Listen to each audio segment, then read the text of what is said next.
모르면 놓치는 통신지원금 최대 80만 원까지 인터넷 끝판왕에서 받을 수가 있는데요. 지금 내가 받을 수 있는 통신지원금 확인만 해도 스타벅스 커피 쿠폰을 드리니까요. 고정 댓글에서 확인해보세요.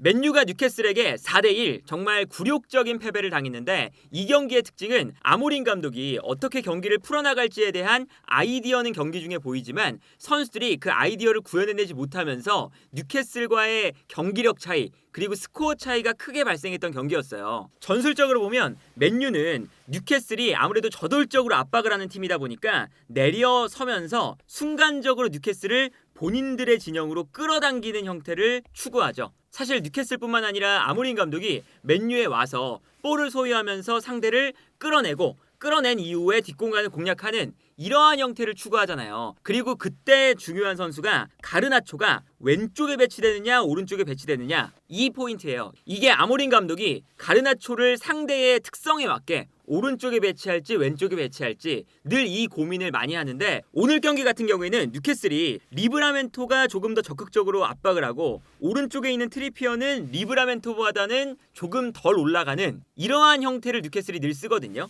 그래서 예를 들면 맨유가 살짝 내려오면서 특히나 이제 마즈라이와 요로가 왼쪽 오른쪽 센터백인데 이 두 선수가 오히려 약간 내려오고 왼쪽 오른쪽에 있는 윙백들도 순간적으로 내려오는 형태예요. 그런데 여기서 앞쪽에 있는 이삭이 요로를 압박하고 머피가 아마스를 압박을 하는데 이때 반스가 가운데로 들어가면 리브라멘토가 올라와서 압박을 해주는 이러한 형태거든요. 그러다 보니까 가르나초가 오른쪽에 배치가 되면서 가르나초가 측면으로 뛰어들어가는 이러한 형태를 살리려고 맨유가 노력을 했습니다. 특히나 달로 같은 경우도 왼쪽에 오늘 경기는 아마스가 나오다 보니까 아무래도 달로를 활용해서 달로가 올라가서 리브라멘토를 조금 더 끌어냈을 때 그 공간을 가르나초가 뛰어들어간다. 이러한 형태를 맨유가 노린 거거든요. 특히나 왼쪽에 브루노 페르난데스 그리고 에릭센이 있기 때문에 볼을 전방으로 넘겨줄 때 에릭센과 브루노 페르난데스가 가르나초를 바라보면서 방향 전환을 할 수도 있고 여기에 더해서 앞쪽에 지르크지가 있다 보니까 후방에서 약간 맨유가 선수들이 내려오면서 수비를 끌어당긴 다음에 끌어당겼을 때 앞쪽에 있는 지르크지의 피지컬을 활용해서 지르크지에게 한 번에 롱패스를 붙여주고 지르크지가 볼을 받아서 가르나초에게 바로 줄 수도 있고 아니면 지르크지가 브루노 페르난데스나 에릭센에게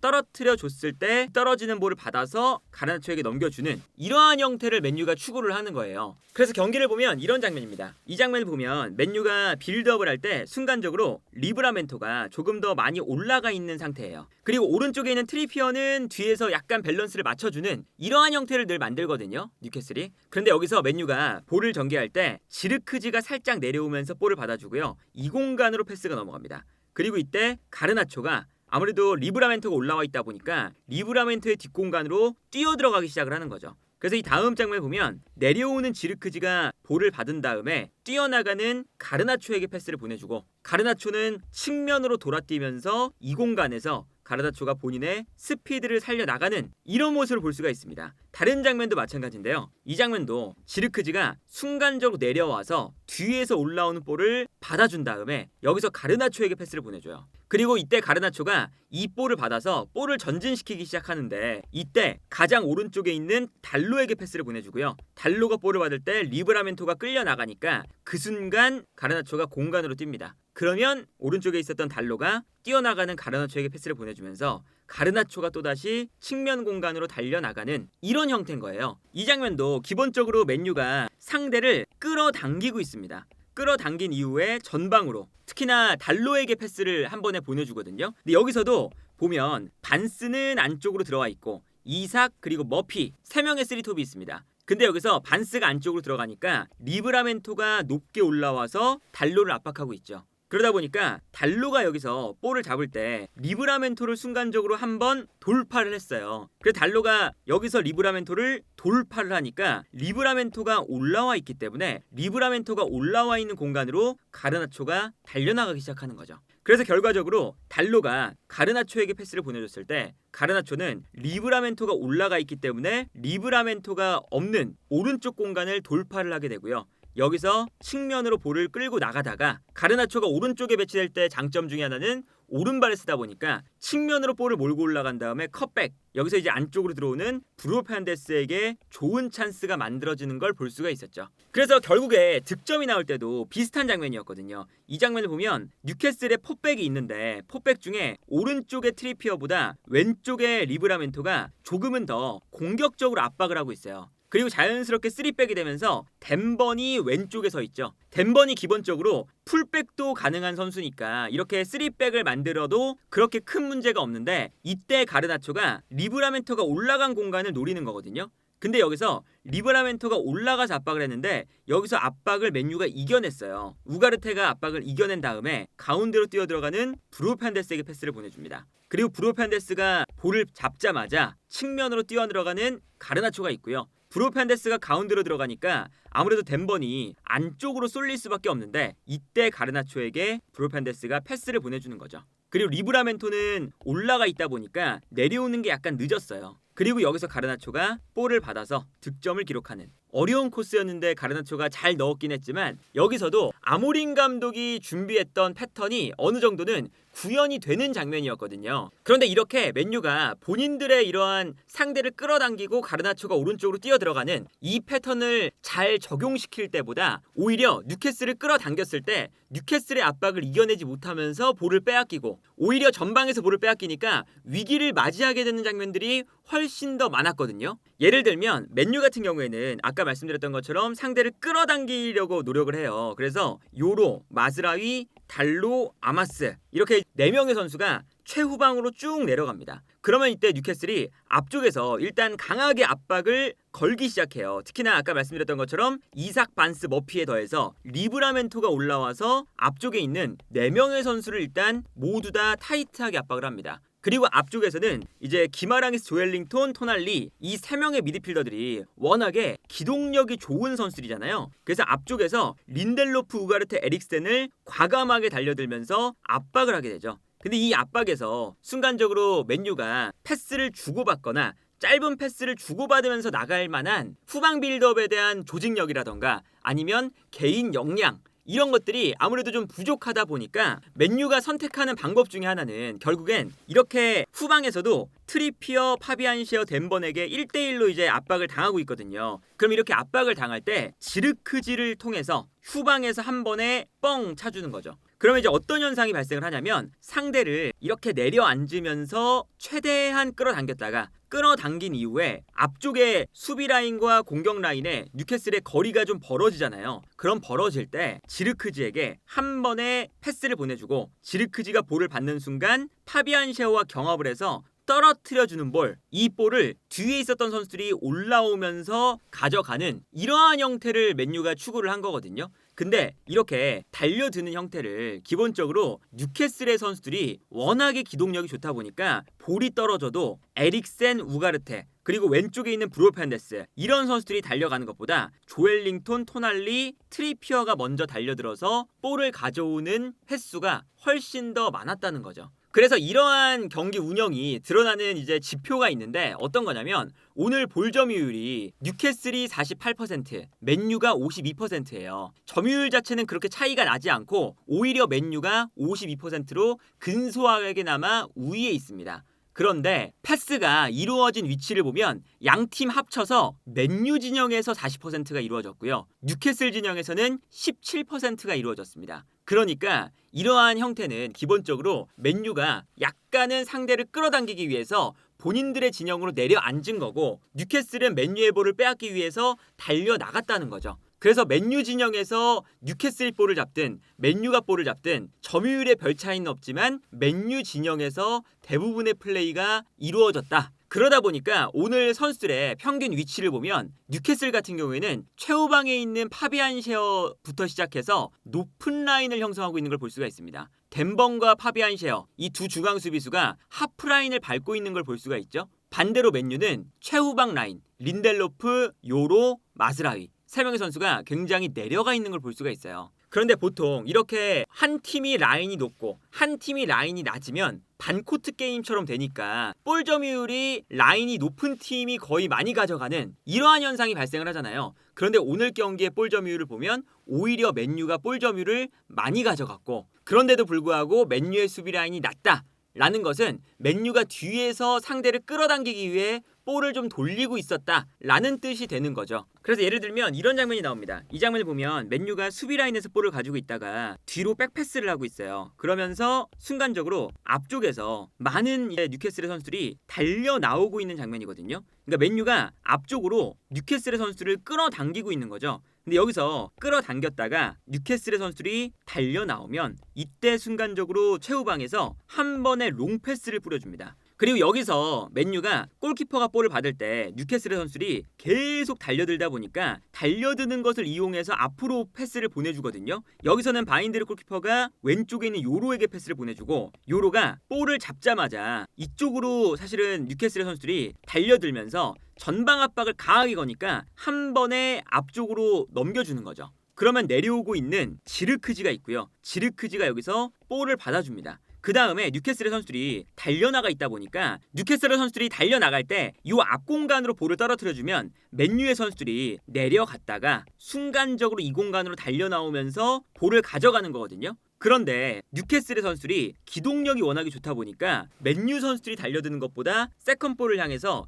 뉴캐슬의 선수들이 달려드는 속도가 훨씬 더 빠릅니다. 그래서 지르크지가 볼을 받아서 떨어뜨려 줬는데 이 떨어진 볼이 뉴캐슬에게 넘어가죠. 그러면 오히려 맨유 선수들은 달려들 때 여기서 뉴캐슬이 공격을 시작하면 역동작에 걸리게 되는 상황이 나와요. 이 장면도 마찬가지입니다. 이 장면도 바인드르 골키퍼가 볼을 가지고 있는데 이때 뉴캐슬이 달려들면서 수비를 하고 있거든요. 근데 이 달려드는 수비를 하니까 바인드르가 한 번에 앞쪽으로 패스를 보내줍니다. 그리고 앞쪽에서 내려오는 선수가 있었어요. 이번에는 이제 지르크지가 아니라 가르나초가 내려와서 볼을 받았는데 여기서 볼을 앞쪽으로 떨어뜨려주는 순간 올라가 있었던 뉴캐슬의 미드필더 조엘링톤이 빠르게 이 공간으로 뛰어들어오면서 떨어지는 볼을 가져옵니다. 근데 여기서 떨어지는 볼을 뉴캐슬이 가져가면 바로 다시 공격을 진행할 수가 있잖아요. 그러면서 이제 맨유의 위기 상황이 나오는 거거든요. 이 장면도 보시면 뒤에서 한 번에 맨유가 뻥 차줬는데 앞쪽에서 지르크지가 볼을 받는 순간 볼을 떨어뜨려 주려고 노력을 해요. 여기서도 지르크지가 볼을 받아서 떨어뜨려주는 장면이죠. 그리고 이때 맨유 선수들이 밑에서 빨리 올라오고 있는 장면인데 뉴캐슬 선수들이 이 공간으로 더 빨리 움직입니다. 그래서 결국에는 떨어뜨려준 볼을 맨유가 가져가는 게 아니라 뉴캐슬의 선수가 가져가서 여기서 공격이 시작이 되는 거죠. 그래서 아까 말씀드렸던 것처럼 이런 세컨볼 상황에서는 오히려 맨유가 앞쪽으로 볼을 붙여주고 맨유 선수들이 뒤로 내려왔다가 달려드는 상태다 보니까 달려들 때 여기서 볼을 못 가져오면 괜히 달려나가다가 뒷공간을 내주는 이러한 장면들이 나오게 되거든요. 바인드르 골키퍼가 이번에도 롱킥을 때려줍니다. 그리고 앞쪽에서 이번에는 지르크지가 아니라 호일룬이 싸워주고 있고요. 여기서 볼을 떨어뜨려줬어요. 그리고 이 공간을 향해서 맨유의 선수들이 달려들면서 올라오고 있죠. 근데 이때 맨유의 선수들이 볼을 가져가는 게 아니라 뉴캐슬의 선수들이 볼을 가져가서 앞쪽으로 패스를 보내주다 보니까 맨유의 선수들은 달려들었는데 순간적으로 역동작에 걸려서 뒤에 공간이 넓게 납니다. 그리고 여기서 한 칸을 넘어가게 되면 뉴캐슬이 공격하기가 굉장히 편해지는 거죠. 여기서도 볼을 받자마자 맨유의 선수들이 앞으로 달려나오고 있었으니까 달려들게 되는데 달려나오는 것을 오히려 역으로 이용해서 뒷공간으로 치고 달리면 이 공간이 그냥 완전히 무너지는 거예요. 그래서 결과적으로는 맨유가 달려들면서 수비를 할 때 한 번에 치고 달리니까 뒷공간이 그대로 무너지는 걸 볼 수가 있습니다. 그리고 오히려 맨유가 이렇게 세컨볼 싸움에서 볼을 가져가기를 원하잖아요. 그런데 오히려 뉴캐슬이 이런 세컨볼 전략의 프리미어리그 내에서도 가장 강력한 기동력을 활용해서 세컨볼을 잘 가져가는 팀이거든요. 특히나 뉴캐슬은 오른쪽 라인에 트리피어, 파비안 셰어, 기마랑이스, 토날리 이렇게 롱패스가 좋은 선수들이 오른쪽에 좀 쏠려 있고요. 왼쪽에 반스, 리브라멘토 이렇게 스피드가 빠른 선수가 왼쪽에 있어요. 그리고 세컨볼을 가져갈 수 있는 조엘링톤도 왼쪽에 있죠. 그래서 볼을 보내줄 때 오른쪽 라인에서 앞쪽으로 볼을 붙여주고 여기서 볼이 떨어지는 순간 볼이 떨어질 때 조엘링톤 같은 선수들이 올라와서 세컨볼 그 다음에 달려나가는 반스와 리브라멘토에게 패스가 넘어가는 이러한 형태가 굉장히 많이 나오거든요. 그래서 결과적으로 오른쪽에서 왼쪽으로 넘어가는 패턴이 많이 나오는데 이 패턴에서 뉴캐슬이 득점을 만들어낸 데 성공을 합니다. 이 장면을 보면 뉴캐슬이 트리피어와 파비안 셰어가 있는데 여기서 파비안 셰어가 오른쪽으로 상대를 약간 끌어당겼다가 맨유의 선수들이 올라오니까 한 번에 롱킥을 뿌려줘요. 롱킥이 좋은 오른쪽 라인에서 넘어가는 거죠. 그리고 전방에서 제공권 싸움을 하기 시작합니다. 그리고 이 제공권 싸움을 할 때 달려가는 이삭 그리고 피지컬이 좋은 조엘링턴까지 앞쪽으로 움직여줍니다. 그 다음 여기서 세컨 볼이 나오는데 순간적으로 뉴캐슬의 이 미드필더들이 달려들면서 뉴캐슬의 이제 아무래도 기동력이 더 좋다 보니까 여기서 세컨 볼을 또 가져가요. 그리고 가져간 다음에 달려나가는 리브라멘토에게 패스를 넘겨주는 거죠. 아까 말씀드렸던 기본적으로 오른쪽에서 왼쪽으로 넘어가는 그리고 세컨볼이 나왔을 때 기마랑이스, 조엘링턴, 토날리 이런 미드필더들의 기동력이 있다 보니까 오히려 맨유보다 이 뉴캐슬이 이 세컨볼 싸움에 굉장히 뛰어난 팀 중에 하나거든요. 그런데 오늘 맨유가 뉴캐슬을 상대로 세컨볼 싸움을 걸었다는 것 자체가 약간은 본인들이 뉴캐슬보다 떨어지는 것으로 승부를 보려고 했던 거죠. 그리고 여기서 리브라멘토에게 패스가 넘어가서 리브라멘토가 볼을 끌고 올라가고 사실 오늘 맨유가 약간 이상하리만큼 도전적인 수비를 많이 했어요. 그러다 보니까 여기서 오른쪽에 있는 달로가 달려들었는데 달려들 때 리브라멘토가 한 번에 달로를 돌파하는 데 성공을 합니다. 그리고 돌파가 되니까 아무래도 마즈라위가 달려가고 린델로프, 요로 그리고 아마스까지 약간은 이제 오른쪽으로 좀 쏠리게 되는데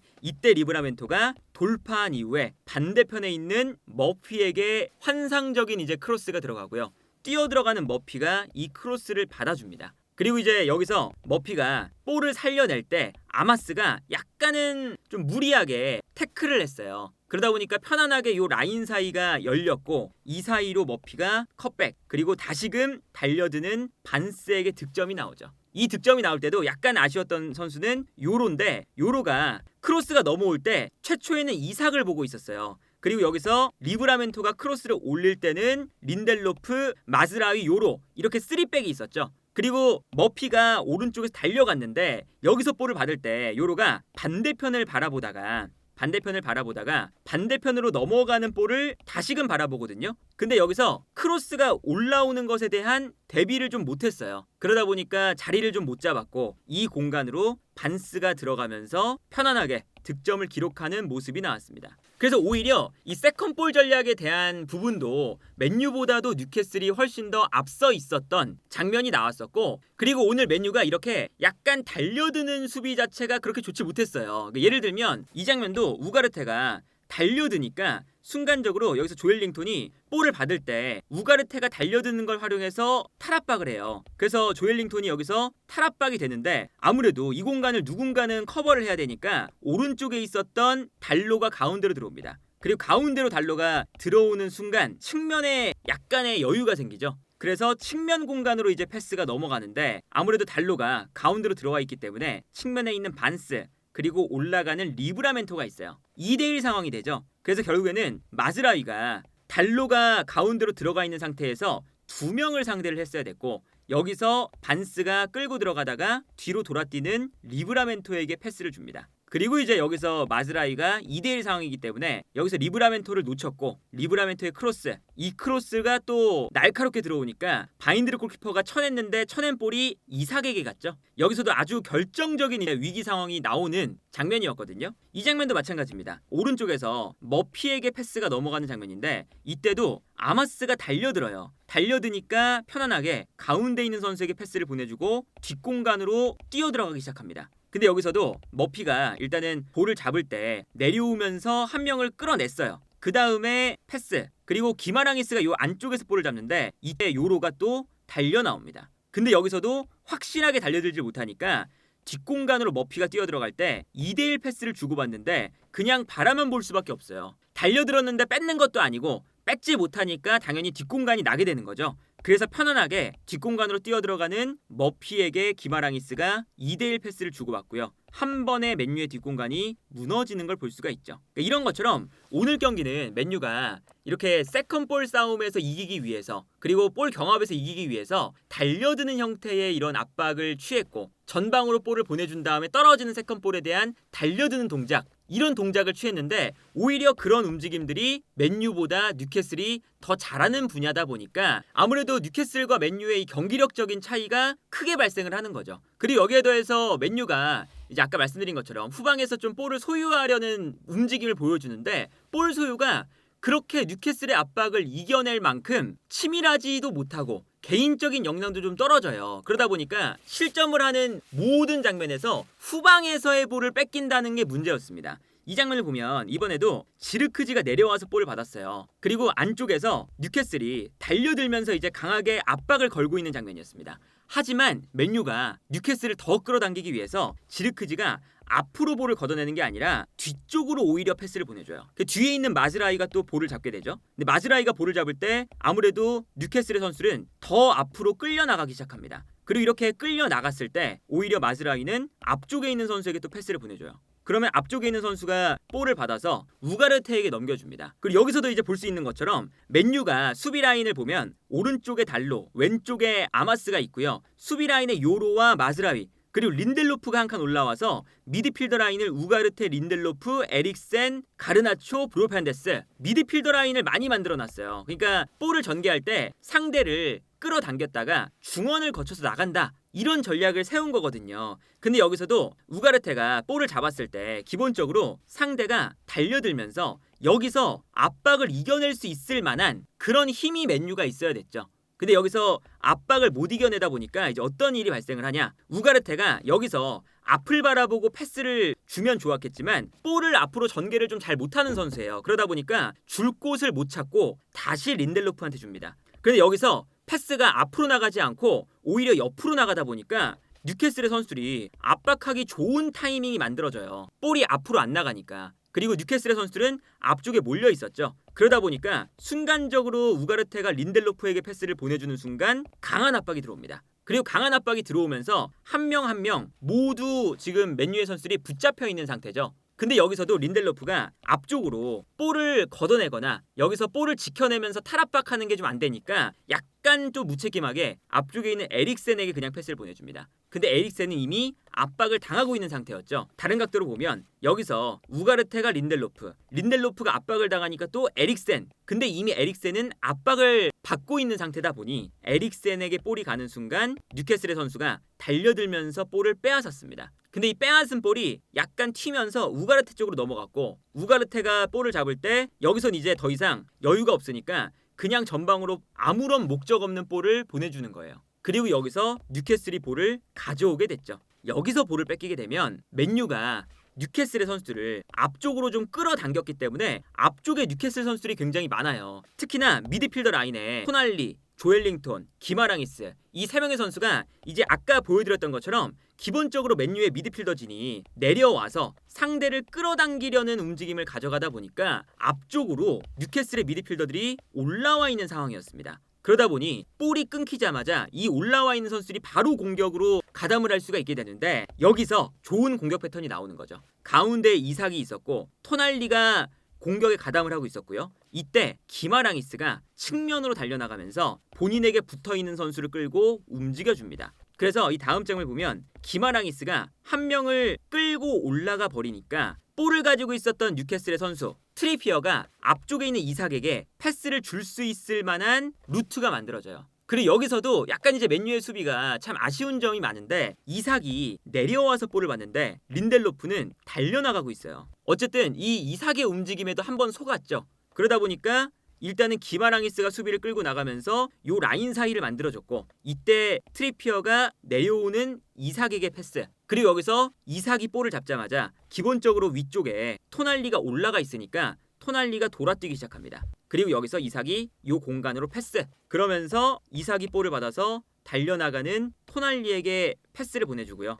여기서 토날리가 득점을 기록하는 장면이었죠. 이 장면을 봐도 맨유가 과도하게 후방에서 볼을 소유하다가 볼을 전개할 때 뺏기고 뺏기는 과정에서 이미 본인들이 뉴캐슬의 압박을 끌어들인 것이 오히려 독이 되면서 실점을 하는 이런 장면이거든요. 그리고 기본적인 이런 역량 자체가 좀 부족하다 보니까 이런 실수가 나오는 거죠. 이 장면도 바인드르 골키퍼가 빨리빨리 볼을 처리하지 않고 기다리면서 뉴캐슬의 선수들이 올라오기를 유도합니다. 유도하다가 순간적으로 앞쪽을 향해서 볼을 걷어내는데, 걷어낼 때 이 볼이 킥이 안 좋으니까 조엘링톤에게 걸려서 어이없이 올라와 있었던 기마랑이스에게 또 연결이 돼요. 애초에 이렇게 끌어당기지 않았다면 뉴캐슬 선수들이 이렇게 앞쪽에 많이 배치가 안 되니까 볼이 끊겨도 뉴캐슬의 선수들이 앞쪽에 많이 없는데, 의도적으로 맨유가 뉴캐슬의 선수들을 앞쪽으로 끌어당겨놨다 보니까 여기서 볼을 뺏기면, 실수가 나와버리면 바로 위협적인 상황이 되는 거죠.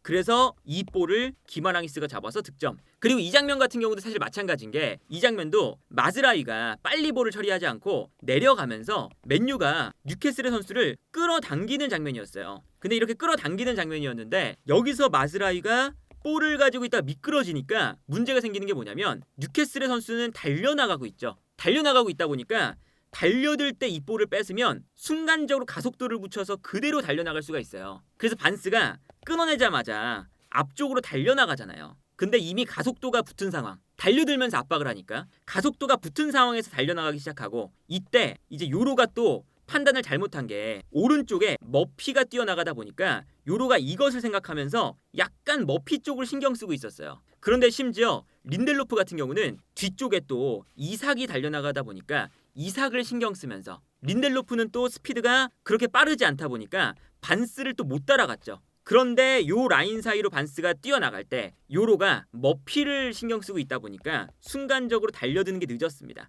그래서 린델로프와 요로, 요 사이로 반스가 유유히 가속도가 붙은 상황에서 가운데를 그냥 가로질러서 득점. 이런 장면들이 기본적으로 맨유가 후방에서 볼을 여유롭게 소유할 만한 능력을 갖추고 있지 못한데 상대를 끌어당기니까 나오는 문제들이거든요. 이런 것들을 보면 오늘 아모린 감독이 어떤 플랜을 가지고 경기를 준비했는지는 알고 있지만 그 플랜 자체가 제대로 구현이 되지 않으면서 나오는 문제들이 심각해 보인다. 물론 오늘 경기는 어느 정도의 로테이션도, 아무래도 유로파리그가 중요하니까 로테이션이 들어가 있는 경기이긴 했지만, 그걸 감안해도 늘상 맨유가 이번 시즌에 아모린 감독의 축구를 보면 방향성은 보이지만 결과물은 좋지 않은 이런 것들이 반복이 되고 있는데, 그 문제가 오늘 경기도 드러났고, 이게 어쨌든 이번 시즌이 끝날 때 순위 자체는 이미 맨유가 리그는 포기한 상태고 유로파리그는 어떻게 될지 모르지만, 기본적으로 다음 시즌에 아모린 감독의 축구가 제대로 구현이 되려면 그게 맨유의 가장 큰 목적이니까, 그 아모린 감독의 전술적인 플랜에 맞는 선수들이 빨리 여름 이적 시장에 영입이 되어야 되지 않을까 싶네요.